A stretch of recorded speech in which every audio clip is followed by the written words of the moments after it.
Hello, hello, hello. How you guys doing? Hey, Joyce. Hey, Gabriella. I see you guys already had your questions ready today. Hey, Naya. How are you?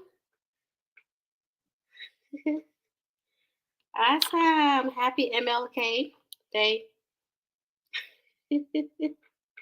All right. That's good to know. Hey, Jamie.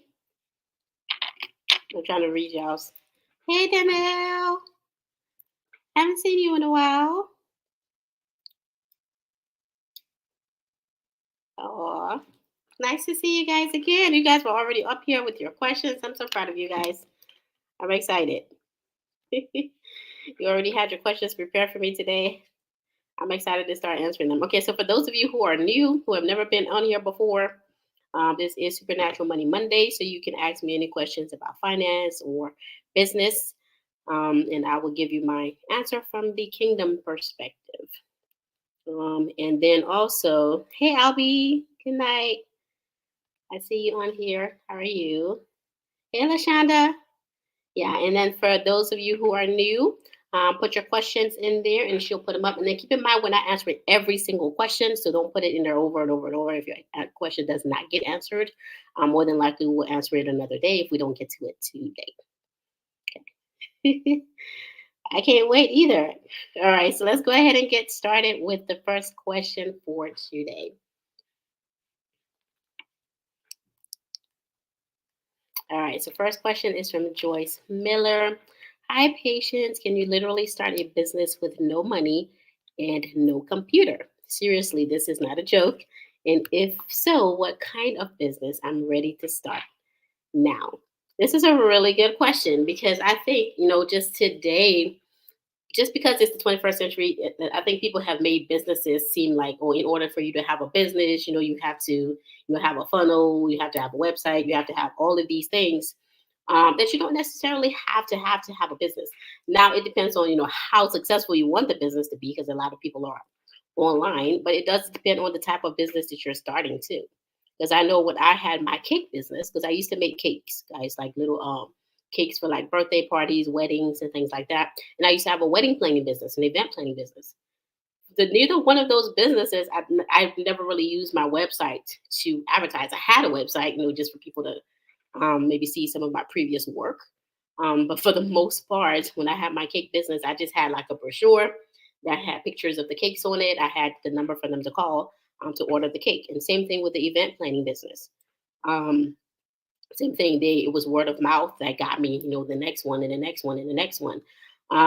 So yeah, you don't necessarily have to have a business. I mean, not a business. You necessarily have to have a website or a computer to have a business, and you can have a website and not have a computer too. So there's plenty of ways that you can do that. Joyce, it just depends on what you're trying to do. Find something that you're gifted at doing. Just basically, at the end of the day, guys, if you just take it back to the basics. If you drop me off in the middle of nowhere, I could start a business. Why? Because at the end of the day, a business is simply just finding a need that people have and meeting that need for payment. That's all it is. That's really all a business is. You find a need that somebody has, you meet that need to get paid. If somebody needs a babysitter, can you babysit? That's a business. Okay, babysitters make money from babysitting. There's people who feel the need of walking people's dogs, and they get paid to do that, and that's a business. There's people who start a place where people can come bathe their dogs or wash their dogs, and that's a business. So it's just a matter of choice of finding something that you enjoy doing that other people need, and then starting to do it for enough people that they like it and they're paying you for it. And then the word of mouth can get you the next client and the next client and the next client. It does not have to be as complicated as we make it seem. If you do something well and it's something that people could use, it's a business. Okay. If you bake really great cookies, bake some cookies, take them to your church, take them wherever, give some people some samples and say, hey, I can make some more of these. You can make some business cards. People still use paper business cards. You don't necessarily have to have a computer to do that. You can go to Office Depot, get some business cards printed, and say, hey, I do this as a service and you can pay me for it. Okay, so that's basically this is part of what we do in the experience of currency, where we basically help people find something they have experience in, and then taking that thing and showing them how to get it out there to the people who need that experience, whether it's experience in cooking, whether it's experience in writing, whether it's experience singing, like whatever you do, anything that you do that others need can be a business. Okay, so Joyce, if you don't know what it is that you want to do, I would just get a piece of paper and just kind of start thinking back. What are some things that you've gotten compliments for? Have you ever had somebody say, hey, you make really good apple pies, or you do this really well, or you do that very well? And write those things down and then go back, take a look at them and say, well, what can I use here that could be a business that somebody could need? Okay, and that could be anything, guys, anything. Because I know when I was younger, my very first business in elementary school was helping the other kids start businesses with their gifts. Right? If they were like, Patience, I like to sing. How do I turn this into a business? Patience, I like to draw. How do I turn this into a business? So it's literally just finding something that you do well and you enjoy doing, Joyce, that somebody else needs, and then giving them that service in exchange for payment. That's all a business is. And I think if you just take some time and really look, there's something that you can turn into a business, and you don't necessarily need to have a computer to do it. So hopefully that answers your question. I know I've seen your name a couple of times before. I don't know if you're already in one of our programs, but yes. So you can start right away. It's just a matter of finding what you can do right away that somebody needs. Okay, so hopefully that answers that question. That goes for the rest of you guys too, who maybe want to start a business, but you don't necessarily feel like you're a business person. There's no such thing as a business person. If you have something that you can do it, and then see if people are willing to pay for it. Give them some samples of it, and then let them know, hey, I offer this as a service, and this is what I'm charging for it. If you don't know what to charge, go on YouTube, Google, find out what other people are charging for it, and then start from there. All right. So next question is, hi, Patience. How soon can we start doing deliverance on theirs? How soon can we start doing deliverance on who? What do we say, Gabriella? Um, Now, for those of you who are interested in getting deliverance, or if you're new to here but you know you need deliverance, you do need to be in no, not the what's my other program? Sorry, I have too many programs. The mentorship, the Friend of God mentorship program, and you do need to be in that. It's every Saturday and Sunday at 3. And when we're in the class, that's when you can get the links to get the deliverance. Because I do like for people to be in that, even if you don't stay in there forever. It's just a matter of I want you to be in there long enough that you're able to learn what you need to learn, so that when you do get that deliverance, you're able to maintain it. All right, because understand the demons are going to try to come back. The scripture says when they leave, they go around for a little bit and then they do try to come back.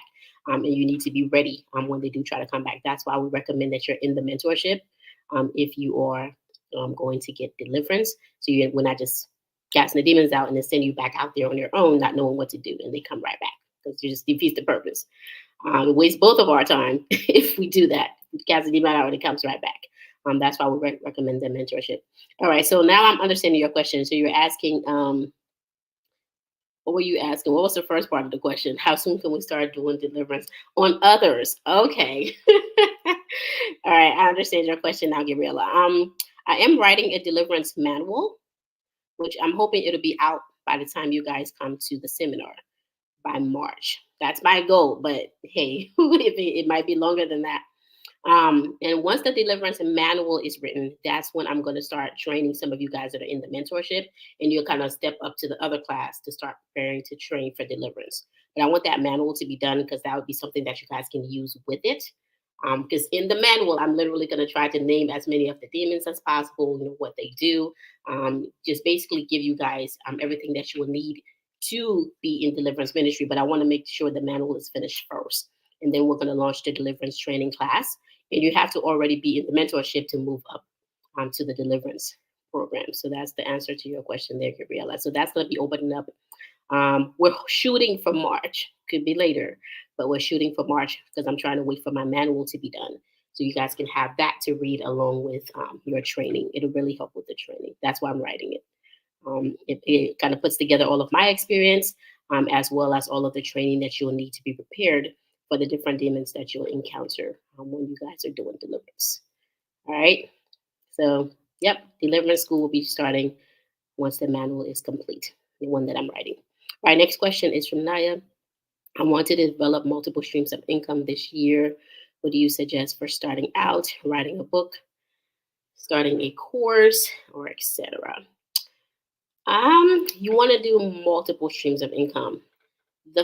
Now this is one thing that I've seen, and I'm glad you asked the question this way because I've seen a lot of other people say, "Hey, patients, I want to have multiple streams of income." But this is one thing that a lot of people do wrong. Okay, they try to get those multiple streams of income at the same time. If you do that, you're going to spread yourself thin and you're really not going to be able to be completely successful in one thing. You may get a little bit of success and it may be just on and off. But in order for you to really see major success in something, you do need to kind of give it a lot of attention, a lot of time, and just as much of you as you can give to it. So for those of you who are wanting to see multiple streams of income, try to see if you can focus your time on one thing at a time. Focus on getting one thing profitable first. And then once it's doing what it needs to do and you can kind of automate it, then you can go to the next stream of income and the next stream of income. But for you, Naya, I know you're in the Friend of God mentorship, but I don't know if you're in any of my other programs. For you, um, I would recommend the ETC because that is the program where we help you turn any type of experience that you have into currency. We try to do it within 60 days, but then we put the ball in you guys' court though, because some people get it done faster, some people take a lot longer um, to do it. But if you haven't already, Naya, go ahead and book an appointment with one of our purpose development consultants so they can tell you just a little bit more detail as to what the ETC offers. Because it is kind of a combination of the things that you're asking here. It's the most efficient way to take what you're good at and turn it into income. So that's the whole point of it. That's why it's called experience to currency. So that's what I recommend. And if you haven't done that appointment already, go ahead and book an appointment with one of our purpose development consultants. And our appointments are free, guys. We don't charge for you to come on and for us to just chat with you to see what you're trying to do, what vision God has given you, and how we can take that and turn it into income for you. And even if it's not something that's like a fully developed business in your mind, but you just have some gifts or talents and you're just not sure how to turn it into income, book that appointment too, because we do sit down with you and figure out, what is it that you can do, that we can take and help you turn into income. I know, Naya. I don't know why haven't you already. I've known you for a while. Okay, it's a new year. Let's go ahead and get some stuff started for you, so you can start making some income. And then let's get that first thing profitable. And then once you're making money from it, now you can take that and invest into something else and have another stream and another stream of income. Okay, so that hopefully that answers your question. For those of you who are wanting those multiple streams of income, try to do that. Focus on one thing, get it profitable, get it automated, and then move on to the next and the next. Don't try to do 10 different things at the same time. You're going to spread yourself thin, and you're not going to see much success in neither any one of them. All right. Next question. Hi, patients. How would you market a fashion brand? Um, this is a really good question. Now, marketing a fashion brand is not necessarily different from marketing any type of company. I just need to know what, number one, we need to know who your target audience is. That's the first thing to know. So there's a lot of different fashion brands out there, but understand a lot of times, anytime you see a fashion brand, there's a certain group of people that brand speaks to. Okay, so if you see, I mean, I'm not really a brand name person. If it doesn't have my name on it or my logo on it or Jesus on it, doesn't mean anything to me. But if you do have a brand that you are trying to promote, what is your brand saying? That's the first question you need to ask. When somebody thinks of my brand, what should be the first thing that comes to mind? Because that's going to help you figure out who your market is. Because if your brand is not speaking anything specific and it's not speaking to a specific group of people, it's going to be very, very hard to see any success in it. Because I've had so many people be like, "Well, it speaks to everybody. I wanted to just serve everybody." Okay, that's you're not going to make any money trying to serve everybody because you can't please everybody. So the first thing I would say for you, Gabriella, for you two guys who are wanting to do a fashion brand, find out who is your brand representing. Who do you want that brand to represent? Do you want people to think of CEOs when they think of your brand? Do you want people to think of, um, I don't know, bikers when they think of your brand? Do you want people to think of golfers when they think of your brand? Okay, so you need to find that specific group of people that you want that brand to speak to. And then you want to design everything around speaking to that person. Um, that's the first way.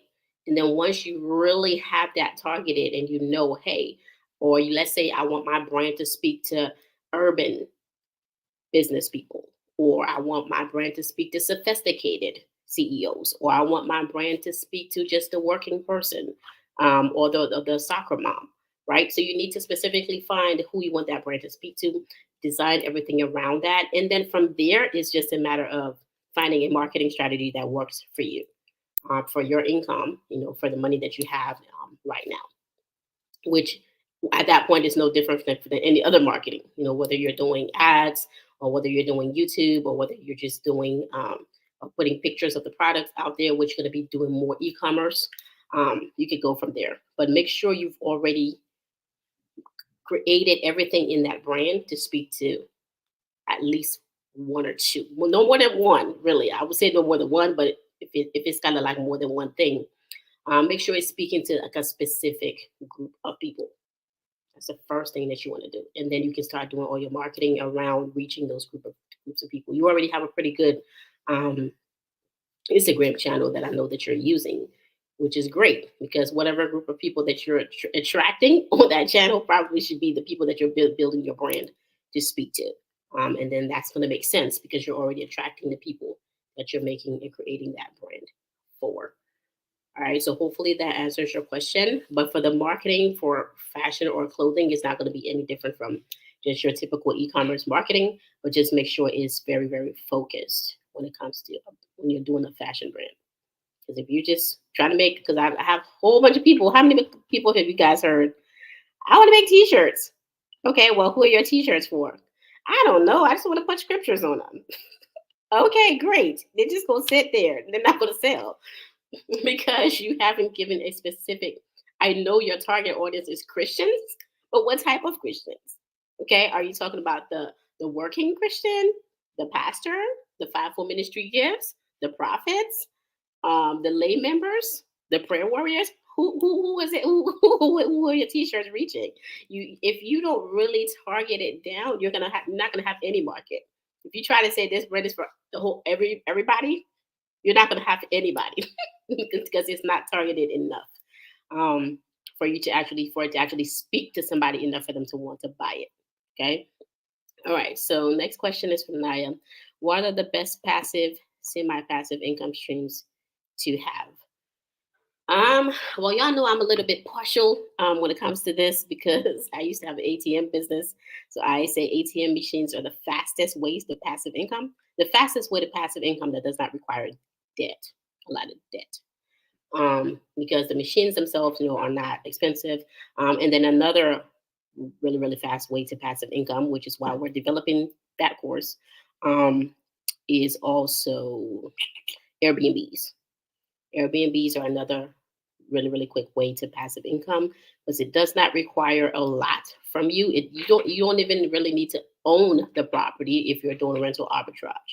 And we did actually just launch our Airbnb program as well, where we can help you if you want to start your own Airbnb without actually having to own the properties because you're able to start it right away because you don't have to own the properties. Now, of course, you do need to have some money to be able to furnish the property once you get it, and maybe to pay first month's rent and security deposit and stuff like that.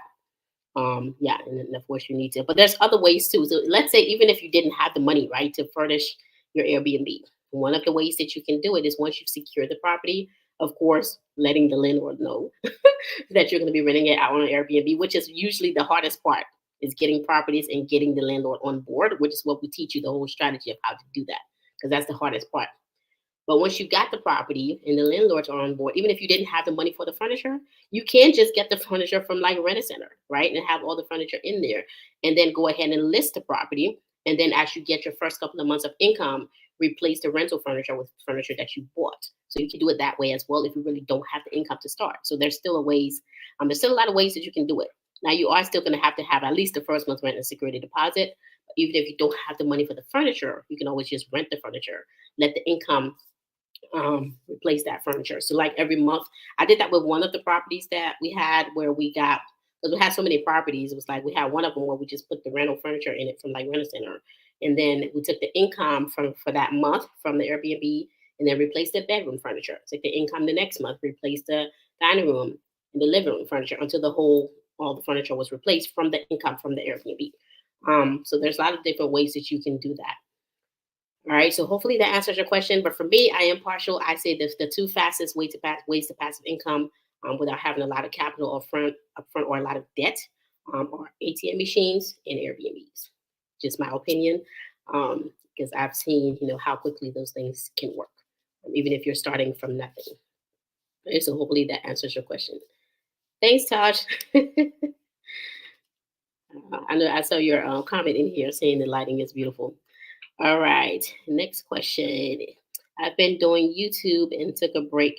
Wanted some advice. Would relationship advice or personal life experience be a good place to start? How would you recommend I add Jesus to my channel? Okay, it's a really good question. I do think relationship advice um, is a really, really good place to start. First of all, relationship advice is a lot more targeted than just saying, "Oh, I offer life experience advice." Okay, that's too general. Anybody could really benefit from personal life experience, but if you're just saying something general like that, it's going to be hard to attract a certain type of people. But I do like the relationship advice. I think that's something that could be a winner for you. Um, but I would set it up more in a way, maybe something like this. So where maybe you can help answer certain types of relationship questions. Um, or maybe have people from, the opposite sex, um, answering questions maybe from different perspectives. So basically, like maybe all the questions that the females have, you have, like the guys answering them from like a male perspective, or just something like that. But coming up with something creative that would be entertaining for people to watch, and it also would attract the type of people that you want to get into your programs. Um, so that's what I would recommend for you. I know you've said you've taken a break from YouTube. So now that you're coming back on YouTube, what you want to do is make sure that um, you have an actual target that you want to talk to, a certain group of people that you want to talk to, even when it comes to relationship advice.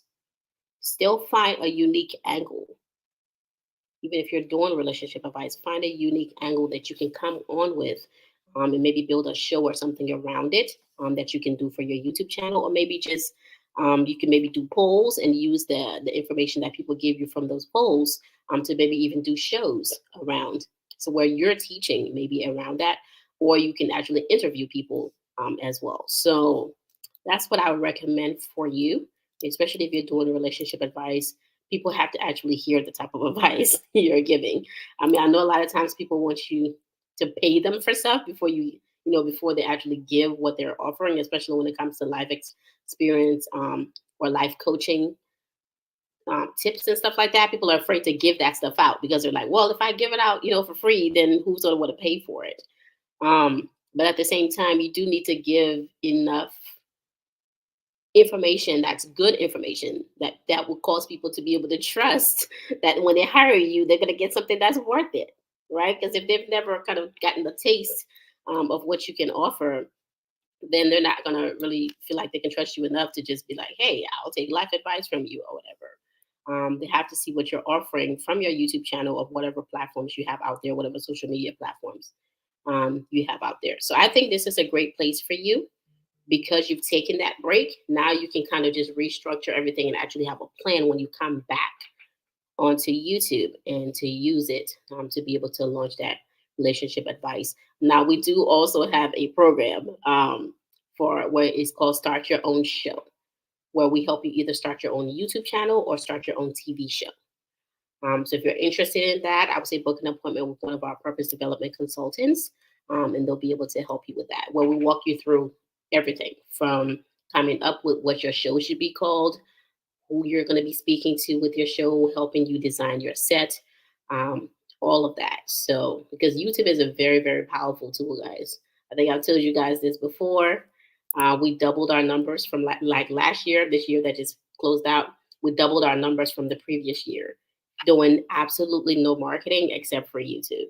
We've learned how to turn YouTube into a lead generation machine, organically, by the way, with no ads or anything like that. And we do teach you that in the YouTube program as well. When you do the Start Your Own Show program, we do teach you about the SEO. We teach you, how to even make your show set up in a way where it's automatically attracting the people that you need without having to spend any money on paid ads.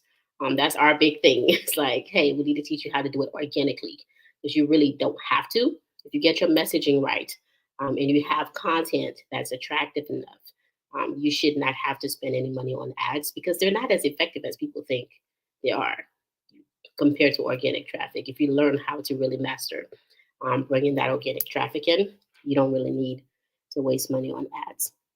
All right, so hopefully that answers your question. But for those of you who didn't know, we do have a program that's called Start Your Own Show, where we can either go the YouTube show route, or you can start your own TV show.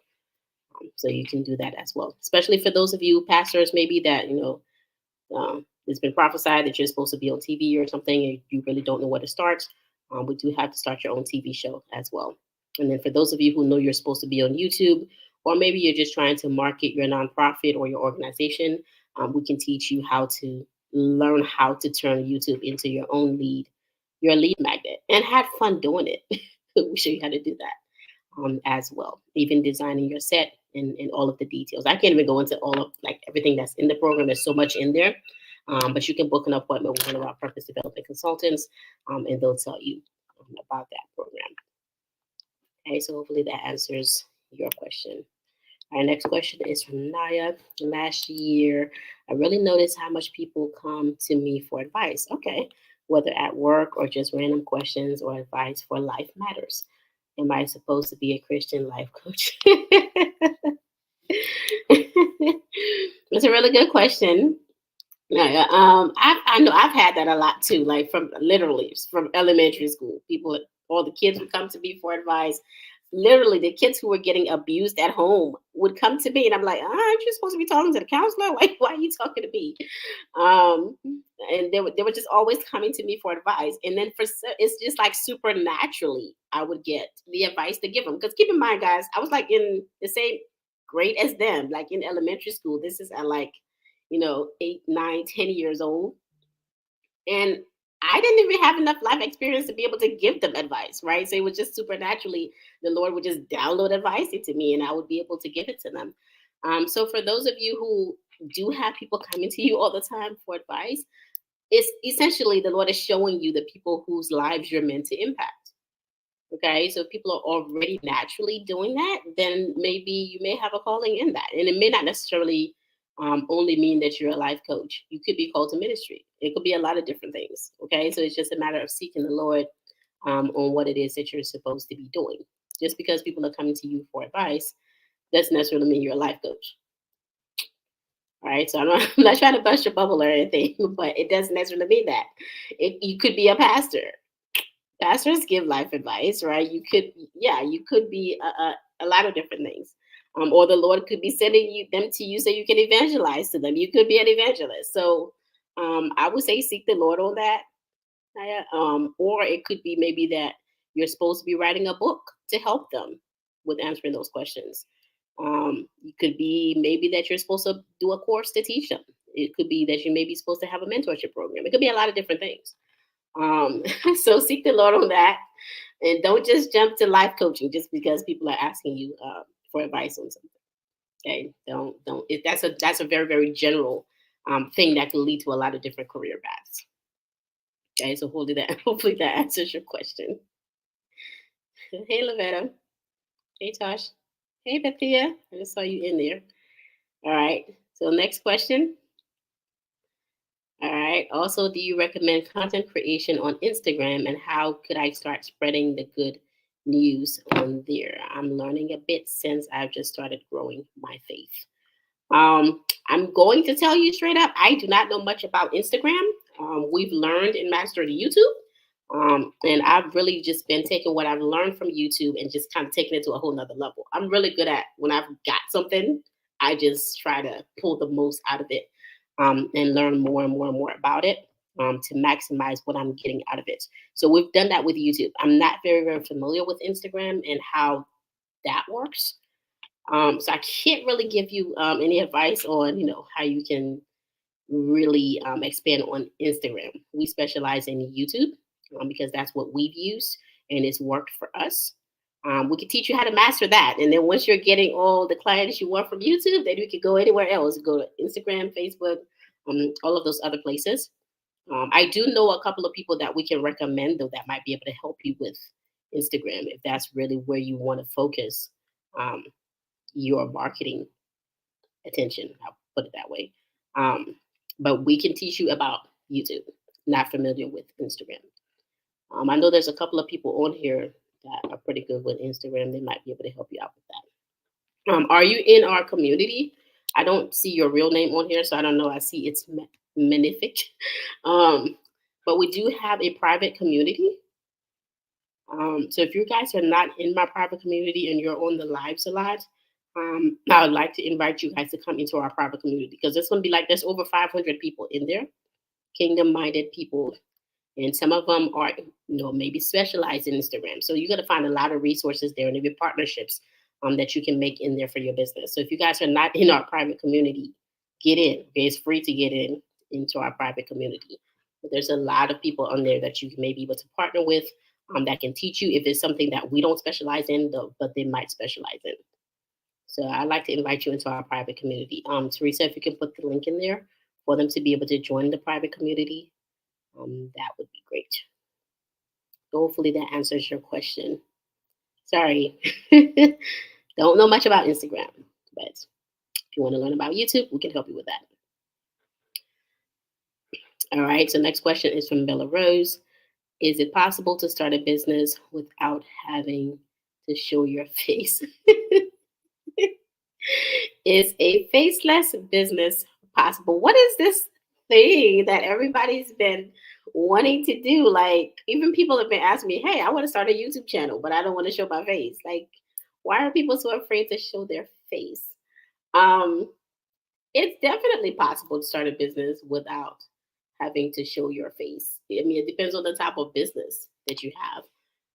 If you're selling products, yeah, you never have to show your face. I mean, you could just market the products. Put have your website, um, do some e-commerce marketing to get it out there. So it just depends on the type of business that you're doing. Now, there's certain types of businesses where it's going to be kind of hard to not show your face. Um, but for the most part, if you're just selling products, it's even services. You don't necessarily have to show your face. It depends on what type of services you're offering. But yeah, it is possible. If you're asking if it's possible, yes, all things are possible. It is possible to start a business without showing your face. Um, yeah, it just depends on the type of business. But keep in mind, the reason why people buy a lot of times is you do have to have some type of story that they can connect with to make them want to buy your product. Again, like I said, all a commercial is is really just a warm way or a story to connect you with some type of emotion that would get you to want to buy that product. So as long as you have that in a story, that's a good story that connects with your brand. Yeah, you can sell anything. You don't have to necessarily show your face to do it. Okay, so hopefully that answers your question. But I just I had a lot of people in my class asking me this, guys. They're like, I want to start a YouTube channel, but I don't want to show my face. I'm like, yeah, I've seen people do that, but if you really want to connect with your audience, and depending on what type of services you're offering, you may need to show your face. I mean, people like to kind of know and trust you before they buy from you. Depending on what type of service that you're doing. Now, obviously, if it's just a product, they don't care. Does the product work? That's really all they care about. But if you're doing services, um, you may want to show your face. I'm just saying. So hopefully that answers your question, Bella Rose. All right, next question is from Athea. Do you pay tithe on side business when it's not making enough money to cover the expenses? Okay, great question. I'm glad you asked this. So, what do we pay tithes from? You pay tithes from your profit. Okay, it has to be increased for you to pay tithe from it. If your side hustle is not making enough money to cover the expenses to run the side hustle, then you're not profitable yet. Okay, does that make sense? If the money coming in from the business is not enough to sustain the business and still have money left over, then that business is not profitable yet. That side hustle is not profitable yet. So you're not going to be paying tithe on something that's not profitable yet. Now, there's depending on the way you're asking this question, it could be profitable. So from reading this question, you're asking me, do you pay tithe on the side business when it's not enough money, when you're not making enough money to cover the expenses? Are you talking about covering the expenses of the business or covering your bills?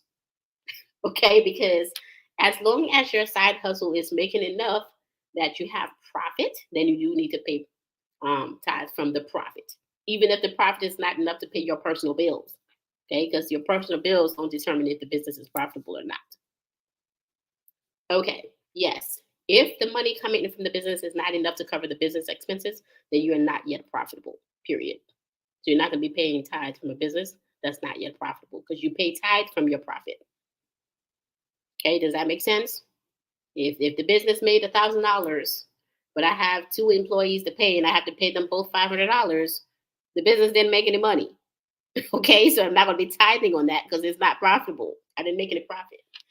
Um, so hopefully that answers your question. And for those of you guys who have those side hustles and you're trying to determine whether you should be paying tithe or not, if it's not profitable, you don't need to pay tithe on it yet. Now, if you want to pay tithe just on faith, believing God that it'll be possible, you can do that. You can do like a first fruit. To maybe from the first income that you make from the business, you can do a first fruit seed, believing God that it will be profitable so you can be able to tithe off of it. And you can tithe just prophetically as a seed. But essentially, if you're going to be tithing from your business, you're tithing from your profit. Because if you didn't make enough to cover the business expenses, then you're still not profitable yet. Your business is still in the red.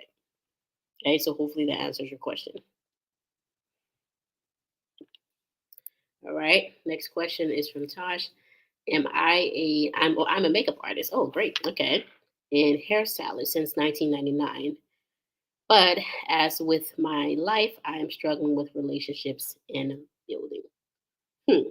Okay, so you're a makeup artist and you're a hairstylist.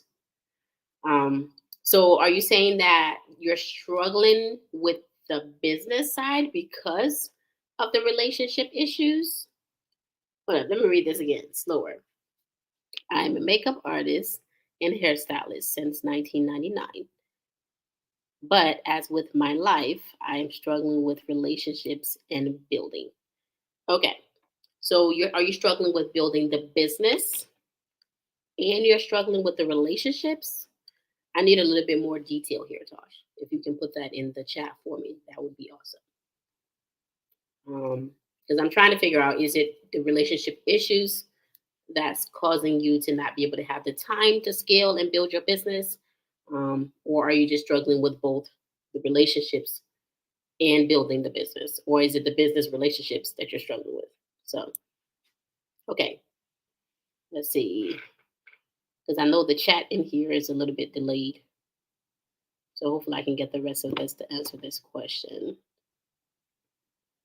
Makeup artist and hairstylist since 1999. Have you been doing this full time since 1999, Tosh?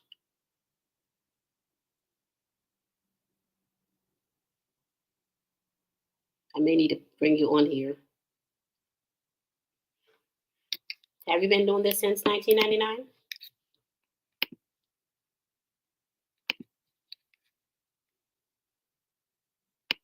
All right.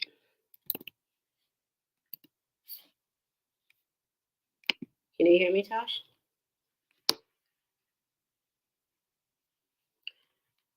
See if you can bring Tosh on, Teresa. The link is in the chat. Are you able to come on? Because it's going to take a while for you to put all these answers in the chat for me to read them and respond. Here's the link in here. See if you can get on. See if you can get on, Tosh, so we can chat. You don't have to turn your camera on. I just need to hear your voice. All right, so I'm gonna wait a few minutes for you.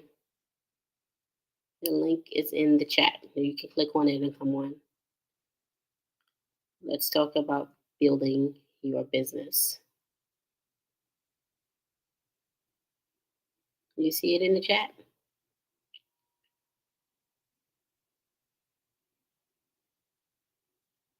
All right. We may have to move on to the next question while we're waiting for Tosh to come in. All right.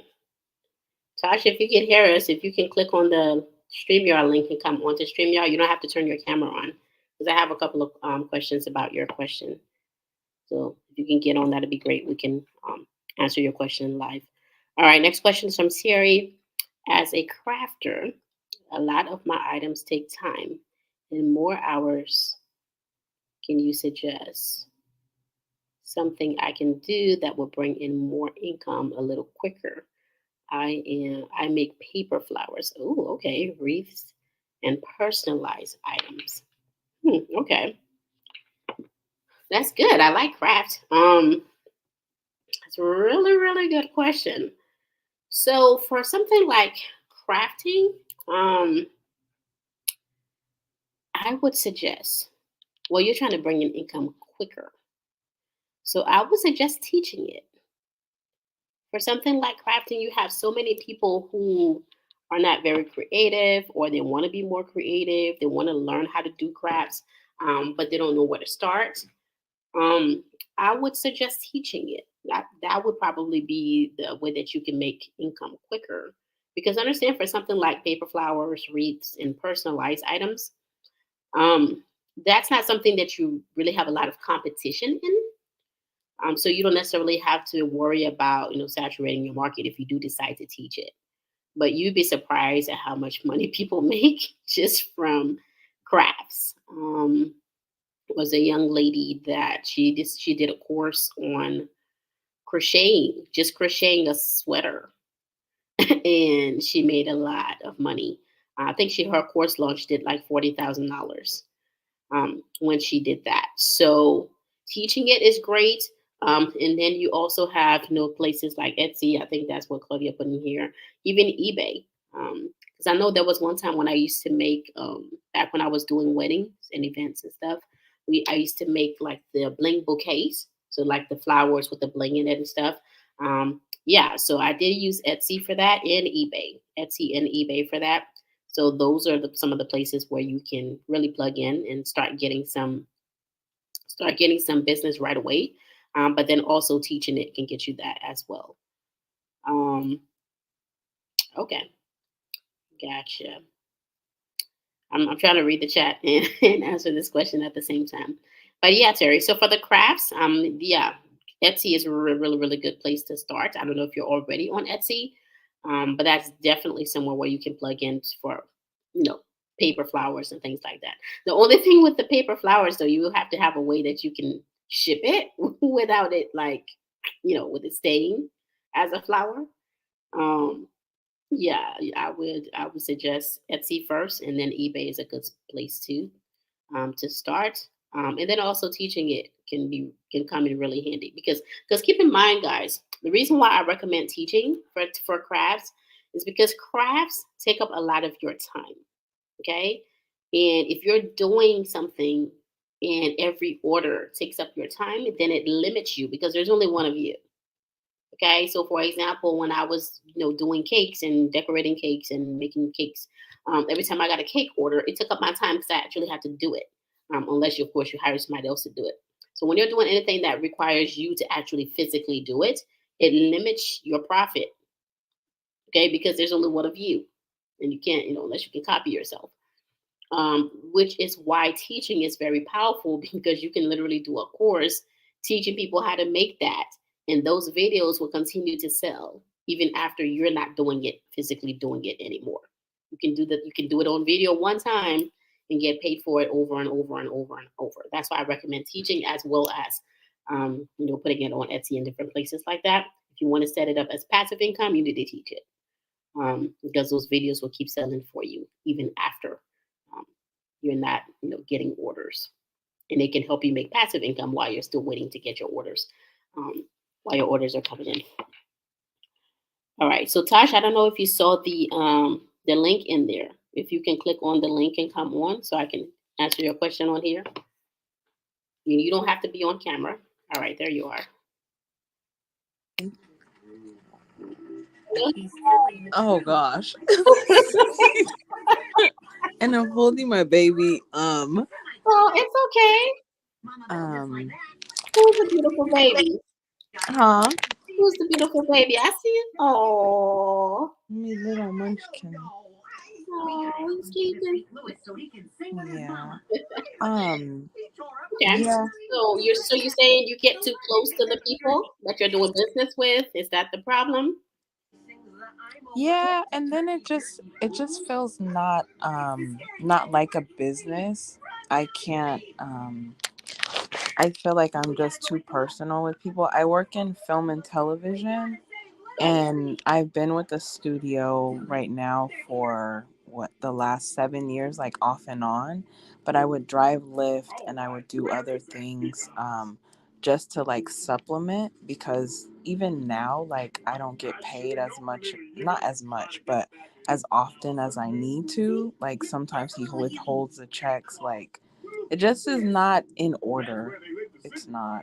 And neither is my life. So I watched your video on the psychological warfare, Mhm. and it's exactly what I needed today. But I'm tired, and I've been doing it for so long that I still love it. But I'm always looking for a way out too. Mm, okay. So, I mean, if you're always looking for a way out for something that you're doing, then that's probably not the thing that you were born to do. because there's still something on the inside of you that's is. How do you feel about when you're doing hair or doing? You said you're a makeup artist and you do hair. So when Mhm. you're doing those things, um, do you just absolutely love them? Are they something that you can do even if you weren't getting paid to do it? That you would still enjoy doing? Yes, I Okay. would, but I also feel like too sometimes it's a little stressful in the arenas I put myself in terms of like the working on a show that I'm working on right now. We have Mhm. to do like between 25 people like for the day, and then it's like just rushed and you have to have this beautiful product and you have like 5 minutes with the person or a few minutes, so that kind of situation makes it even tougher. I feel like I would have been retiring now or at least a little bit further along. I like so many things, but I have put myself in position to do way too many things and I spread myself thin. And I Okay. never really marketed either. I was doing really well by word of mouth and doing like a lot of weddings and stuff. And that slowed down. So I'm kind of all over with it. So, Okay. So I think you have enough experience just from doing it before that you've kind of found a sweet spot that you're not utilizing. Okay. So let me put it this way. So number one, your job is taking up a lot of your time. So and it seems like it's stressful as well. So it's almost like you're going to have to make a tough decision because in order for you to put more into your business, you're going to need to take some of the time away from that job. So, but at the same time, you already saw that your business was doing well, when you were dealing with people that maybe were getting married and things like that. So if but I you wasn't charging them properly. I used to charge $25 for a wedding for years. It was what? terrible. Okay. Terrible. But the good thing is you already know that you have people, you can get clients from weddings because you've done those before. So what you can do is if you have business cards or things like that, you need to start going to event shows. They have event shows no matter whatever city you're in. They always have event shows where you'll see like a lot of wedding planners there, cake decorators there. That's where you need to market. You need to partner with some people who do weddings. That's where I would start because I feel like you have enough people in your city that do weddings that if you partner with enough of them to do the makeup for their clients, and maybe you could even give them 10% of what you do with the client if they bring you the client or something like that. Um, so if you partner with enough of those people, I think you can get enough business coming in to be able to, kind of jumpstart yourself. But I think you probably need to go back to the drawing board and look at what you're going to charge. But you can't charge $25. Okay. No, I did one last year and that Okay. one I charged a decent amount. So I'm a lot Okay. better with that, but Yeah. still.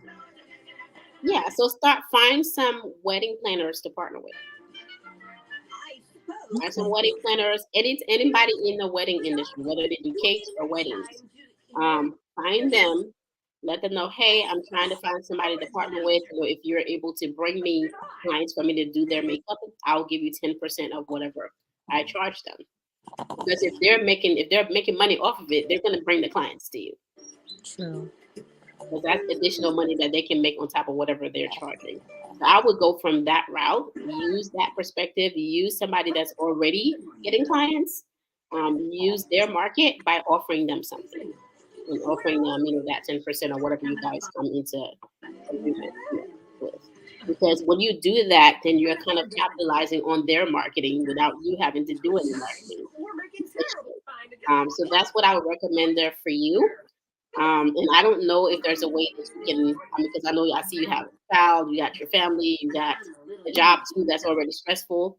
So something is going to have to, because this is what's going to happen. When you do that, you're going to start getting a lot of business. So you're going to have to start to make the time to do the business. So eventually you're going to have to make some choices. So, This is new. She's only 7 months, and I was struggling like before I went back to work because we have been off for about 2 years. So I went back because I needed like money to take care of myself and her. So Gotcha. Well, I mean, this time around you have a strategy, and what I would say is work the strategy first, and just start seeing how much business is bringing you, and then eventually, once you see, hey, I am getting enough business that I can do this. Then what you want to do is double the business that you're getting, and then quit the job. When you get to the way you're making enough money from your business that that it replaces your income, don't quit the job then until you're making double the income from your job from your business, and then quit the job. Okay, so you're gonna quit the job the right time this time. okay. Okay.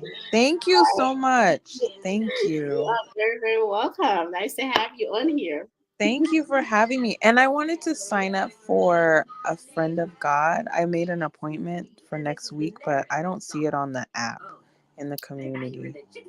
Okay.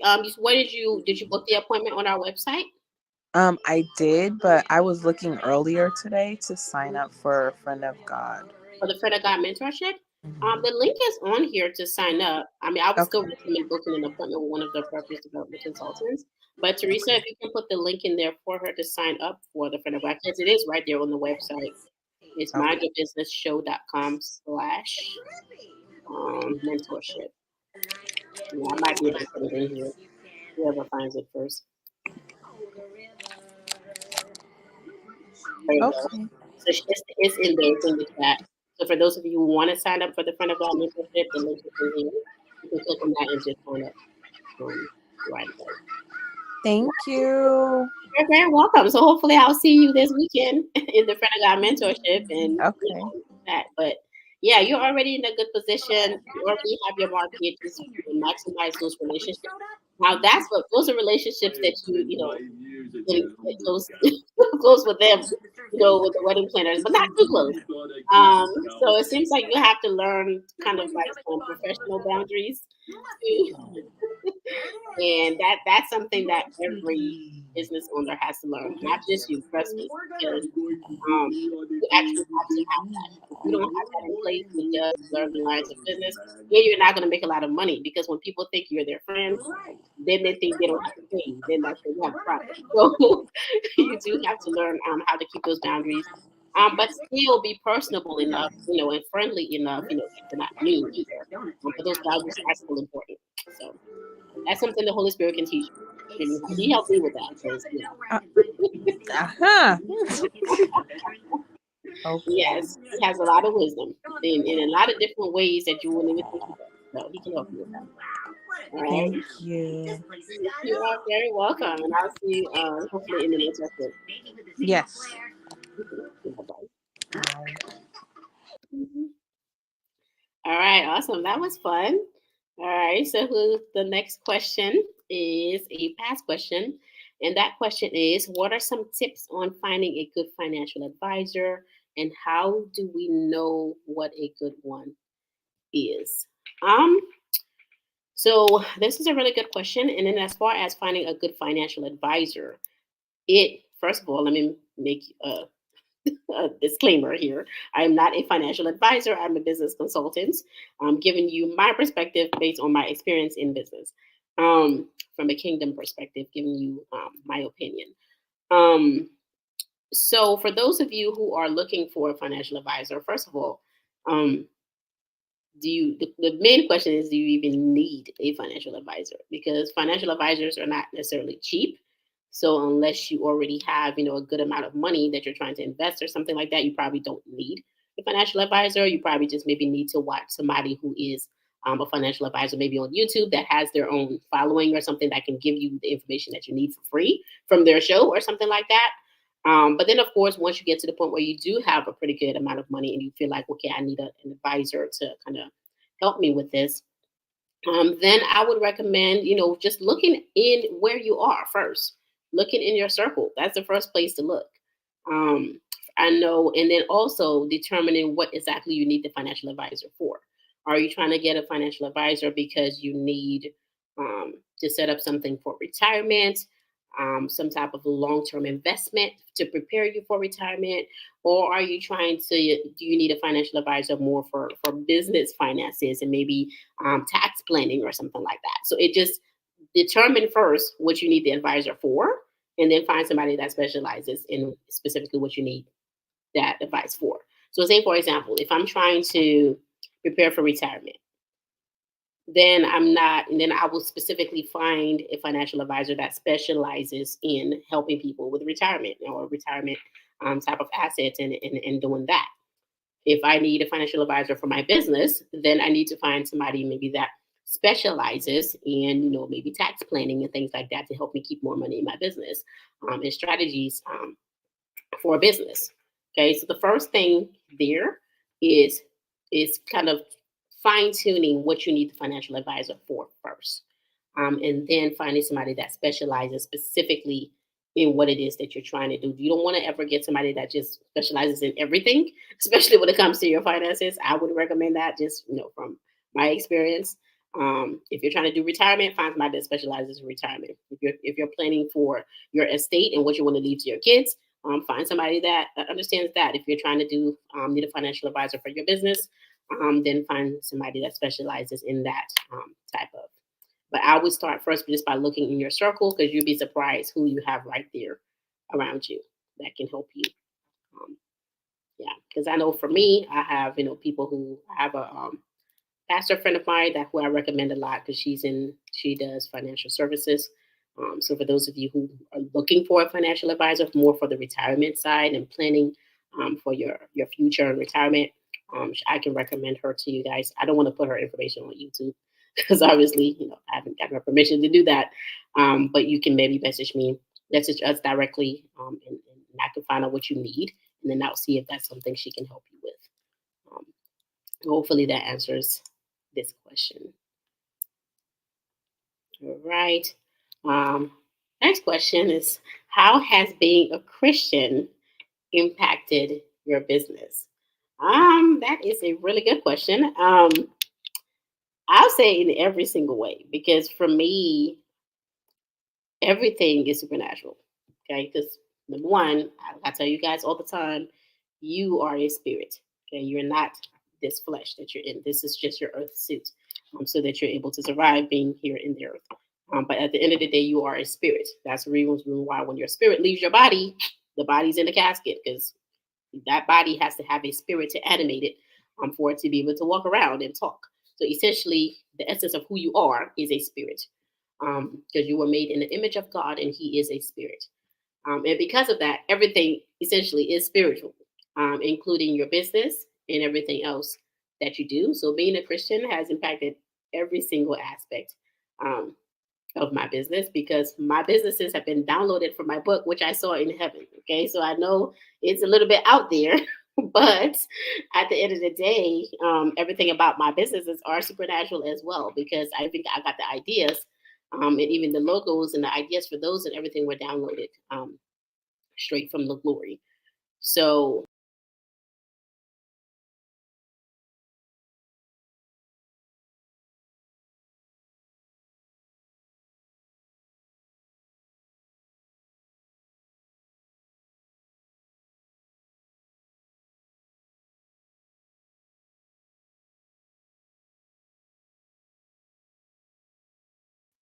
I don't know what just happened, but everything just went off. So hopefully you guys can still hear me, right?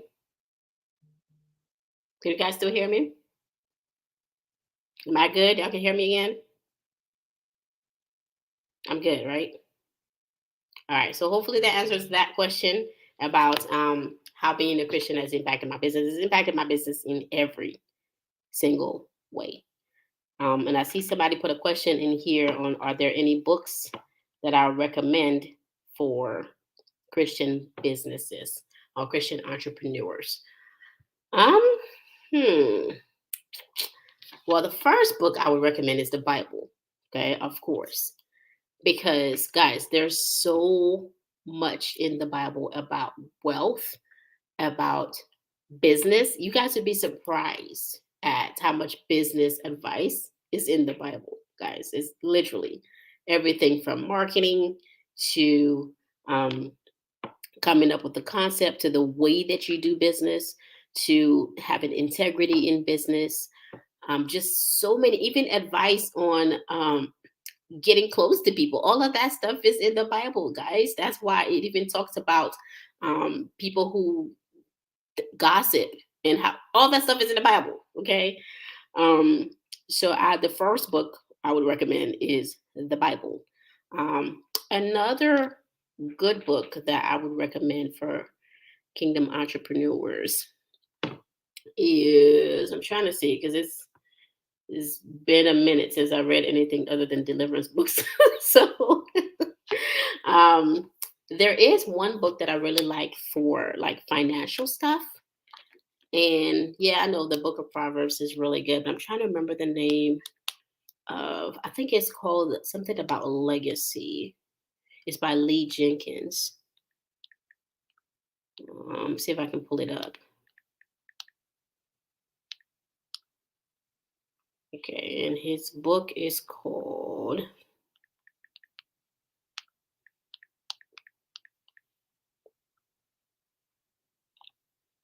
Establishing a Financial Legacy for the African American Family, which that was a really good book. But he talked more from the perspective of like a financial legacy for your family. But I think if you're an entrepreneur, just some of the things that he teaches in there would help you with your business. So that's one book I would recommend.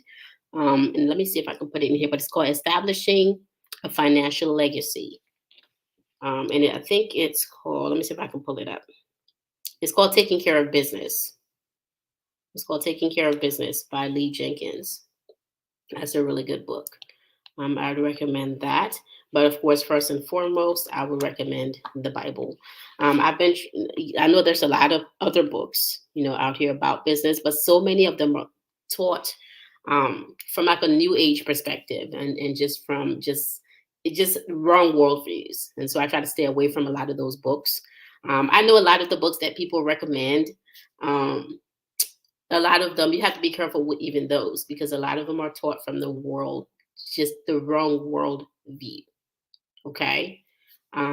Even like the popular ones. I don't want to say any names on here, but y'all know, the ones about the dads and all that stuff. Like those books, like all of them, I've listened to some of those, and there's the worldview of them are wrong. We have to be careful even with that. That's the reason why, even when the children of Israel went into the promised land and God told them, don't make any covenants with these people. We have to be careful even with who we take advice from. I don't care if they're a billionaire, if their worldview and what they're teaching you as to how they amass this wealth comes from a source other than God or other than what the Bible says, then you're still taking advice. It's no different than going to a psychic, just so y'all know that. Okay, in the realm of the spirit, if you're taking advice from somebody whose worldview is not in the kingdom of God, and they're spewing little things in there, about the universe and all this other stuff, is no different from going to a psychic in the realm of the spirit, and you're making a partnership with things that are demonic. So we have to be careful even with that. Okay, so pay attention even to the books that you guys are reading about business. Make sure they're kingdom books. Make sure the worldview that they're teaching from is kingdom. I mean, how can two walk together except they agree? So we have to be careful even with that. All right. And I don't know if you guys saw the video that I did about even manifesting your kingdom business, and how there's so much stuff on here about manifest this and manifest that. And if for those maybe baby Christians who really don't understand manifestation, it's so easy for people to get tricked and think, manifesting is the same thing that's in the Bible, and it is not the same. So we have to be very, very careful with that because it's just the enemy tries to make stuff look so close and sound the same and sound close to being the same, and it's not the same. Um, so we really, really have to be careful, even with that, and who we're reading, whose work we're reading and studying. So hopefully that answers you guys this question. For that one, for the books, I recommend the Bible, and then Taking Care of Business by Lee Jenkins. It's a really good book. All right. Next question. Who keeps you accountable to living a remarkable Christian life? I have ministry covering too, guys. Okay, that's just like I tell you guys about covering and about the sheep being out there on their own. And when you're out there on your own, the enemy can just come and sift you as wheat because you have no covering. I have ministry covering. Okay, I have my pastors are in Petersburg, Virginia. Um, from Agape Christian Center Church. So Bishop Jeffrey Vincent Odom and Dr. Pamela Odom. They're in Petersburg, Virginia, and their church is called Agape Christian Center Church. Those are like that. That's my ministry covering. Okay, so and I've known them since I was young, like literally when I left my parents, and when I was going through the whole season of getting deliverance and all of that stuff. They were the ones that prayed me out of stuff, helped me go through a lot of deliverance as a teenager. So I've known them for a long, long time. So yeah, and then I have my team around me. I have a lot of people around me. I mean, I'm not doing anything alone. I can't do all the stuff I'm doing alone. I'm only one person. I can be one place at a time, in this flesh anyway. But yeah, so for the most part, I do have a lot of people around me that are keeping me accountable, my team, and my ministry covering. I have a lot of friends in ministry too. Okay, so understand a lot of my friends are a lot older than me, because I've always had a lot of wisdom. So for some reason, like most of my friends are like in their 50s, 60s. And I'm like, most of my friends are 20, 30 years older than me. So most of my friends are pastors, prophets, people in ministry. So I have a lot of ministry friends too that kind of keep each other accountable as well. So there's a lot of people around me. In ministry, and a lot of my friends are a lot older than me, so they can give me advice from their life experience that I haven't experienced yet, because some of my friends are in their 80s. Okay. Because even when I was younger, it was hard for me to hang out with people my age, because I was just, I don't want to say wiser, but I couldn't talk to them on the same level, because you just weren't. Yeah, I don't know. I know people be like, "You're an old soul." No, that's not to say. It's just the wisdom of God.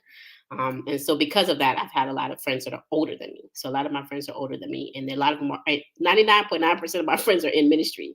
They're either pastors, apostles, prophets, fivefold ministry gifts. So I have a lot of people around me. Plus of course, my direct ministry covering that covers me, prays for me.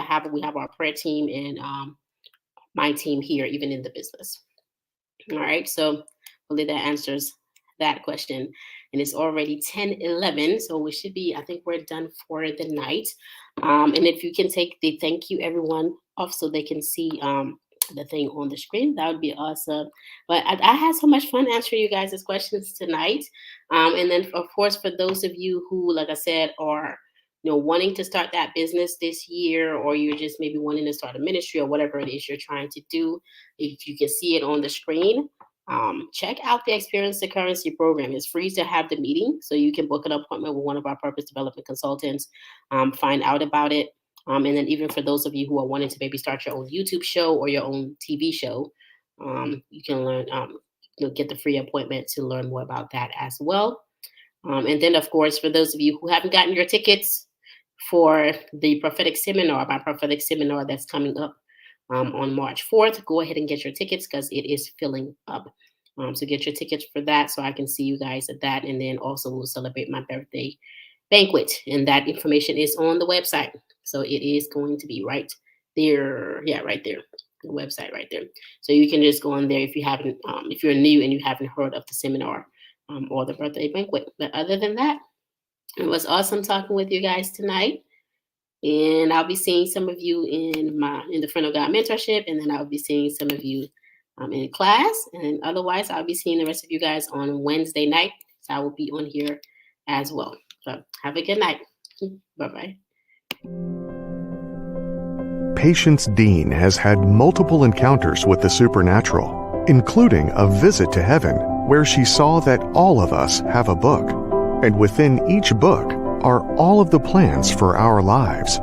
She saw that most people are not living their books. So many kingdom businesses, books, and inventions are being stagnated by the enemy. In Patience's powerful encounters with God, she found the place where business and the supernatural converges. Now she wants to teach you how to overcome every strategy of the enemy, to launch that business, write that book, or get patent pending on that brilliant idea. Do you feel out of purpose, as if losing the battle against time? Are the promises of God stagnant in your life? Do you feel a tug from God to start a business? Stop fighting alone and call Patience Dean Studios now. Let us help you break through to live the abundant life that is already written for you.